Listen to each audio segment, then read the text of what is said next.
Yo, what's going on, guys? Today I'm going to be going over the MLB slate on DraftKings and Yahoo for Friday, June the 7th. We got a big Friday night slate, 14-gamer. It looks like a pretty fun slate. There's a lot of ways that we can go at pitching today. There's a ton of good stud options and great matchups. I even think there's some pretty good value pitchers that I'm going to be targeting today. And obviously, since it's a 14-game slate, there's a lot of ways that you can go with your hitters. There's no course field game on this slate, so there's no like standout stack that you have to have or that you have to go to.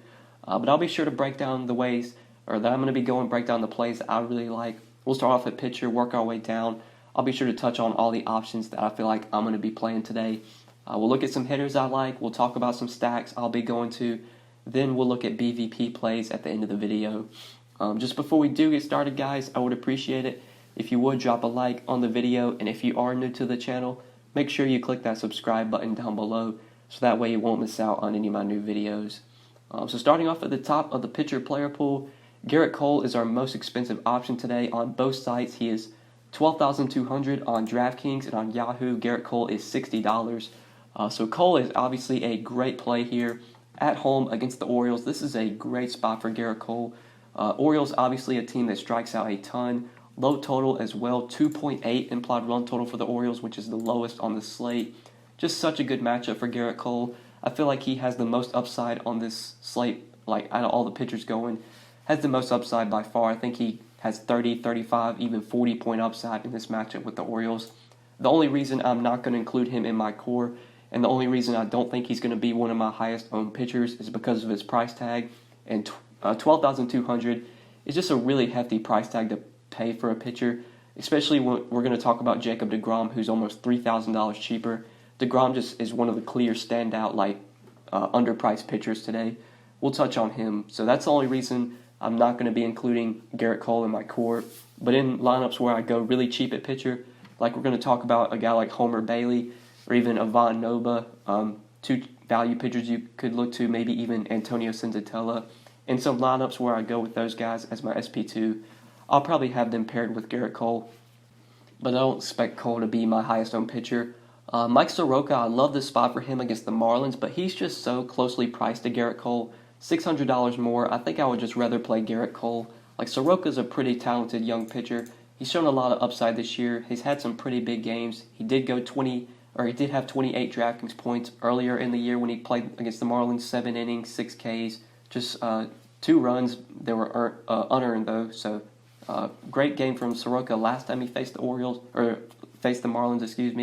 But now that he's this price tag, $11,600 on this slate, I just don't think that's a price tag I want to pay for Soroka. Same thing could be said for Clayton Kershaw. I really like Kershaw's matchup with the Giants, but at $11,200, he again is just so closely priced to Gerrit Cole. I think Cole just stands out above the rest of those guys.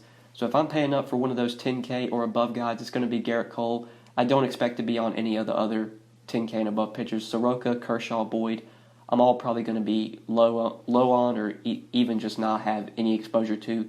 I might get a few lineups with Soroka, maybe like one or two, or maybe 1 or 2 lineups with Kershaw, but nothing more than that. Talking about some of these other pitchers, though, obviously Jacob deGrom, I mentioned him. I think he's one of the most underpriced pitchers on this slate. I'm surprised how he's not up there with like Kershaw and Soroka in price, especially since he gets a matchup at home against the Rockies. On Yahoo, they also kind of priced deGrom too cheap, in my opinion. He's $46, where you have like Soroka at $50, Kershaw at $52, and then Cole obviously at $60. I think deGrom's a great play on Yahoo as well. So he's going to be facing a Rockies team outside of Coors Field, a Rockies team that we know struggles outside of Coors. They really struggle on the road. They have a low total today at 3.2 implied run total for the Rockies. I'm not sure what DraftKings did with the pricing here. I'm not sure if they thought deGrom was pitching in Coors or what, but there's no way that he should be $9,400 when guys like Cole, Soroka are 11, 12K. deGrom should be priced up there with those guys. Although he's been struggling a bit lately, this is still one of the best pitchers in the league. Now he gets a great matchup. I really like him here at $9,400. It's hard to avoid on this slate. I think he gives you that 30, 35-point upside that you get from Gerrit Cole, and he's almost $3,000 cheaper. So that's why I like going to Jacob deGrom as my core pitcher today. He's the guy that I expect to be very heavy on today. But then once you get past deGrom, there's not a lot of guys I really like in this 9K, 8K range. Maybe you could go to a guy like Eric Fede against the Padres, but Fede's at 8K, and that just feels way too much to pay. Like, I would rather play Brandon Woodruff for 7,800. He would definitely be my next favorite option under Jacob deGrom. Woodruff just has a lot of talent. It's not the best matchup facing the Pirates. A Pirates team that doesn't really strike out much is going to put the ball in play. But like I said, Woodruff just a very talented pitcher. He has strikeout upside, even though he really struggled against the Pirates in his last start, especially on DraftKings where he's at 7,800. He's just too cheap for the talent that he has. He should be an 8K, 9K pitcher, even against the Pirates. So I do like Woodruff quite a bit. I really like Tyler Mahle. I think Tyler Mahle is going to be the guy I use the most at SP2, especially lineups where I have deGrom and I'm not going all the way to the top. I think Mahle makes for a great option. He's really cheap on Yahoo as well. He's at $36. I like him on Yahoo as well. So he's going to be facing this Phillies team that's pretty injury depleted right now. No Andrew McCutchen rest of the season. Really the only hitters I'm scared about in this lineup are like the 2 through 4 or the 2 through 5, Harper, Segura, Hoskins, and Real Muto. Even though Jay Bruce has had a couple big games with the Phillies, he's not a hitter that I'm really worried about. Scott Kingery is not that great of a hitter, especially versus righties. Cesar Hernandez, not that great of a hitter. He doesn't strike out much, but he's not really a power hitter. Adam Hazley is not a good hitter at all. And then you have the pitcher in there. I think this is a really good spot for Tyler Mahle. He is a guy that normally I don't target, especially when he's going to be facing lefties, but he's only going to face probably 3 lefties, maybe 4 lefties here. And the lefties you're not really concerned with besides Bryce Harper. Obviously, Bryce Harper is a big concern, but Cesar Hernandez I'm not really scared of. Jay Bruce I'm not really scared of. Adam Hazley I'm not really scared of. And then you have the righties, and Tyler Mahle is actually pretty good versus right-handed hitters. So I like him a lot on DraftKings and on Yahoo. He's given you consistent scores pretty much start to start. He's been a pretty good pitcher this year. He's giving you like 20 DraftKings points, it seems like, almost every start. He's got struggled a couple times. He's got blown up a few times against the Dodgers, against the Cardinals, against the Cubs. He's really struggled. But other than that, you've been getting solid starts out of Mahle. He usually pitches about 85, 90, 95 pitches. He's not going to go 100-plus pitches, which is something I don't really like. I want my pitcher to go really deep into the game, but if he can go 90, 95 pitches, 6, 7 innings here against the Phillies, we could easily see him get 6, 7 Ks, maybe pick up a win and get 20-plus DraftKings points. And at 7,300, I think he does make for a pretty good SP2 option if you want to pair him with deGrom. You go with those two guys, you pair them together, you're still left with almost 4,200 remaining per player.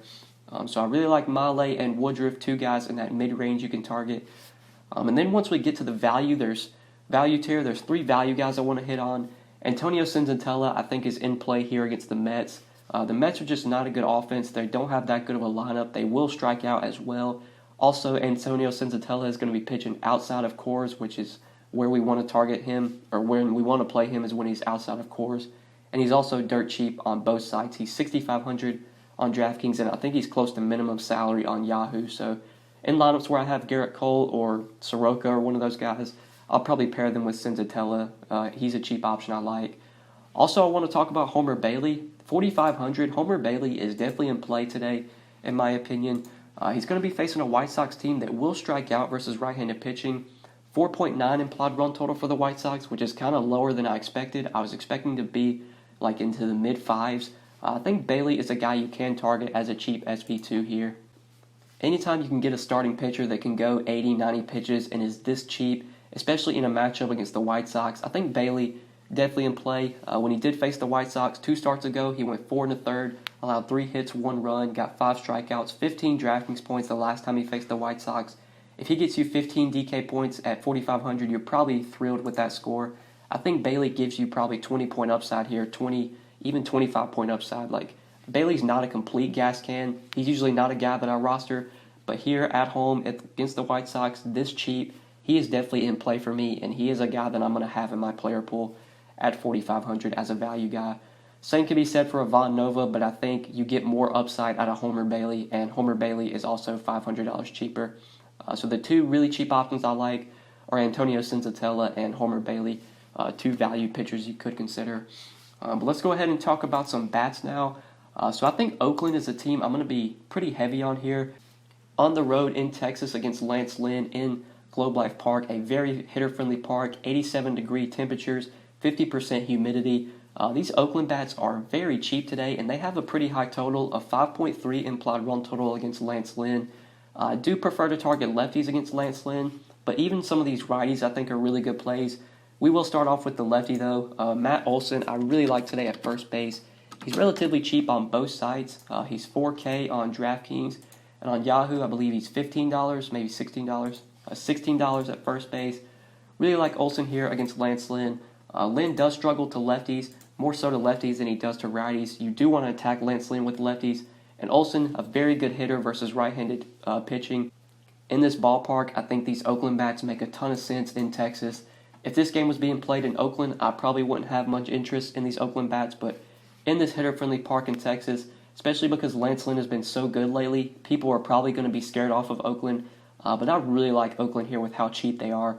Most expensive hitter is Matt Chapman at $4,800, and then once you get past him, it's Simeon at $4,100. Then everyone else is 4K or below. So you've got a ton of value in this Oakland lineup. You could still pay up for expensive pitching and stack Oakland. So really like going to Olson at 4K. Really like Chris Davis as well. I know it's righty on righty, and Lance Lynn's pretty good versus righties. But Chris Davis just has too much power to ignore at his cheap price tag that he is on DK. And he's also relatively cheap on Yahoo as well. He's $15, I believe, if I can find him real quick. Yeah, $15 in the outfield. Chris Davis makes a lot of sense for me on Yahoo as well. Davis just a guy that has so much power. Even versus righties, I'm pretty sure he's actually better versus right-handed pitching. He will strike out a lot, and Lance Lynn does get strikeouts versus righties, so that is my main concern here. But in this ballpark, in this hitter-friendly park in Texas, very hot temperatures, dirt cheap price tag on Chris Davis. Love him if I'm stacking Oakland today, which I will be. I love like the 1 through 4, the 1 through 5, with like Simeon, Chapman, Olson, Davis, Piscotty. That's a stack I'm going to be going to quite a bit today here versus Lance Lynn. And then to finish out my DraftKings core, Christian Yelich is a guy that I do like to pay up for today. He's very expensive. He's 6K, but going with deGrom at 9,400, Molly at 7,300, and then these cheap Oakland bats, you could still fit in Christian Yelich on DraftKings even at a 6K price tag. The Brewers are another team I'm going to be looking to target here versus Rookie Davis. Rookie Davis, not really that good of a pitcher. He had like a 5.35 ERA like in the minors, so I don't expect him to have a ton of success here in the majors, especially versus this really good Milwaukee lineup. They do have a 5.9 implied run total, which I believe is the highest on this slate.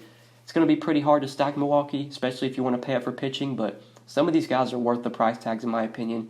Even Christian Yelich at 6K I think is worth that price tag. Yelich is just such a good hitter, such a talented hitter. I'll pay this 6K price tag for him, especially against a guy like Rookie Davis, who is not a good pitcher at all. So love going to Yelich on DraftKings. On Yahoo, it's pretty tough to fit him in at 28. If you put him in there, you're only left with $11 remaining per player. So I do want to give you a cheaper bat on Yahoo that I do like. On the other side of this Oakland game, I think Elvis Andrus at just $12 at shortstop on Yahoo makes a ton of sense, especially if you're stacking Texas. Texas is definitely a team I do like here versus Brett Anderson.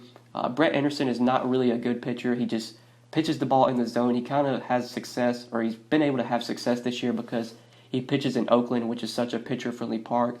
Now that we're getting Anderson outside of Oakland, on the road in Texas, where obviously it's a great hitter's park, these Texas bats make a lot of sense in my opinion, especially the righties, DeShields, Andrus, Pence, Forsythe, Asdrubal Cabrera. I really like some of the righties here. Don't want to overlook the lefties either, but the righties are where I'm really looking to, especially like DeShields and Andrus, both pretty cheap on both sides. I think DeShields is like $10 or $11 on Yahoo. He's dirt cheap over there.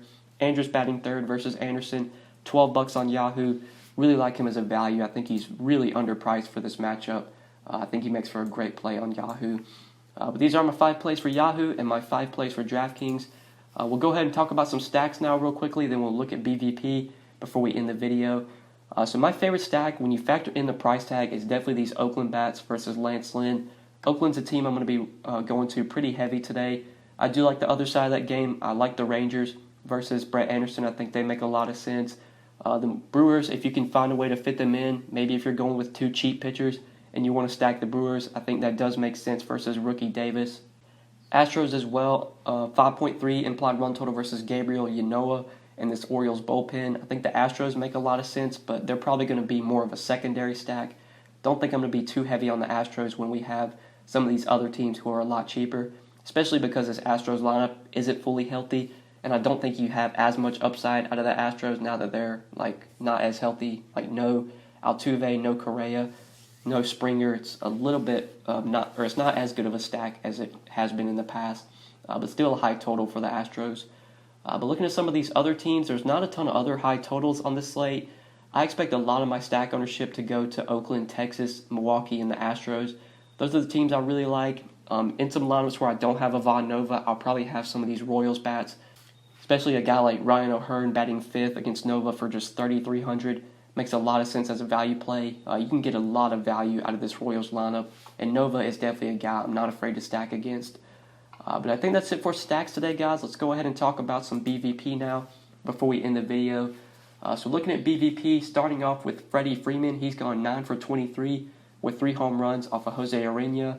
Avisel Garcia, 9 for 24 with 2 home runs off of Rick Porcello. And then down here at the bottom, Mike Trout, 12 for 26 with 2 home runs off Marco Gonzalez. And Mitch Haniger, 5 for 16 with 2 home runs off Andrew Heaney. So those are just a couple BVP plays that I see for today, guys. You can look at all the BVP plays if you want to. You can pause the video here, but I think that is it for the video. Hopefully you guys did enjoy this video, and hopefully it did help you. If you enjoyed, make sure you click that like button down below, and make sure you subscribe if you have not already.